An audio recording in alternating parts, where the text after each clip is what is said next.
on a à peu près 80, ça n'avait jamais été montré au public. Et on s'est rendu compte immédiatement qu'il s'agisse de petits manteaux du 19e, de chaussures du 18e, d'un élément de textile, d'éléments purement folkloriques, il y avait comme une valeur prémonitoire à l'œuvre de Cristóbal Balenciaga. On a fait un choix d'effet de miroir entre ces créations et ce fond d'inspiration, si bien qu'on est dans un dialogue, une conversation intime entre des documents de patrimoine et puis des documents haute couture. Une grande exigence, une grande radicalité. Et ça, je pense qu'en effet, il y a peu de grands créateurs dans l'histoire de la mode qui l'incarnent. Balenciaga l'a incarné pendant presque 50 ans. C'est un peu le couturier et l'architecte du XXe siècle.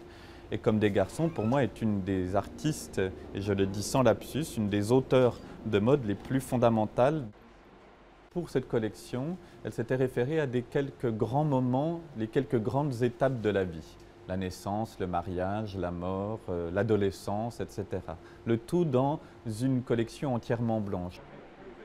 La collection a été présentée très peu de temps après les épisodes dramatiques de Fukushima. Donc certains y ont vu comme une page blanche, un renouveau, ou en tout cas un message d'optimisme.